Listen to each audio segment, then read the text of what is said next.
हम सभी ने ये कहावत तो सुनी होगी, मजबूरी का नाम महात्मा गांधी। लेकिन क्या आपने कभी सोचा है कि आखिर इस कहावत का असली मतलब क्या है? क्यों एक महापुरुष जिसने पूरी दुनिया को अहिंसा का पाठ पढ़ाया, उसका नाम मजबूरी से जोड़ दिया गया? क्या इसके पीछे कोई सच्ची कहानी है? क्या यह महात्मा गांधी का अपमान है या आम आदमी की व्यथा की एक कड़वी सच्चाई? आज हम आपको बताएंगे इस कहावत की असली कहानी, जिसकी सच्चाई जानकर आप हैरान रह जाएंगे।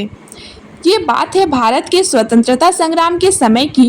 गांधी जी उस समय देश के कोने कोने में घूमकर लोगों को स्वतंत्रता संग्राम के लिए जागरूक कर रहे थे।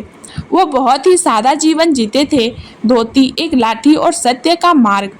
गांधी जी को अंग्रेजों से लड़ाई करनी थी, बिना हथियारों के, बिना खून बहाए। उनकी ये नीति जितनी बड़ी थी उतनी ही मुश्किल भी। हर कोई उनके तरीके से सहमत नहीं था। कोई युवा जैसे भगत सिंह क्रांतिकारी रास्ता अपनाना चाहते थे।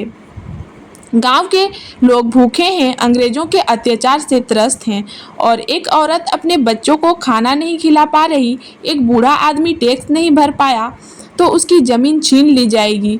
ऐसे समय में जब लोग भूख और लाचारी से जूझ रहे थे, तो कई लोग गांधी जी की राह को मजबूरी मान बैठे। एक आम आदमी का डायलॉग, क्या करे बाबूजी, कुछ नहीं कर सकते, अंग्रेजों से लड़ नहीं सकते, बंदूक नहीं है, तलवार नहीं है, अब तो मजबूरी का नाम महात्मा गांधी ही है। यहीं से जन्म हुआ इस कहावत का, मजबूरी का नाम महात्मा गांधी। लोगों को लगता था कि गांधी जी के अहिंसात्मक मार्ग को अपनाना उसकी मजबूरी है, क्योंकि वह कमज़ोर हैं, असहाय हैं और उनके पास क्रांति का कोई विकल्प नहीं है। लेकिन दोस्तों, हकीकत इससे बिल्कुल अलग थी। गांधी जी ने मजबूरी में नहीं बल्कि संकल्प से ये रास्ता चुना था।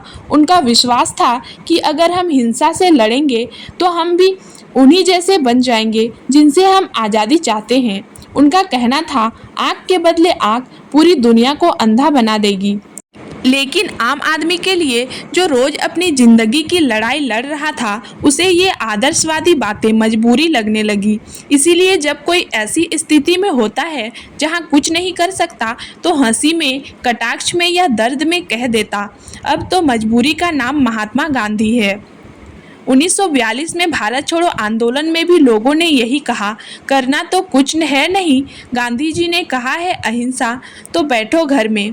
पर क्या आपने सोचा है कि अगर वो करोड़ों लोग जो बैठ गए थे उसी वक्त हिंसा करते, तो क्या आज भारत आज़ाद होता, या फिर अंग्रेज इस देश को और खून से रंग देते?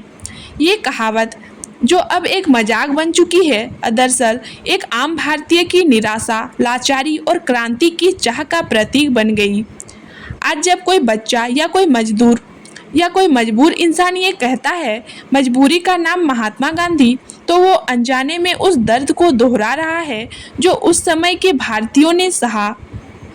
लेकिन सोचिए, क्या उस व्यक्ति को मजबूरी कहा जाना सही है जिसने खुद अपनी पूरी जिंदगी को लोगों की सेवा में न्योछावर कर दिया, जो बार बार जेल गया, भूख हड़ताल की और अंततः देश के लिए मर गया?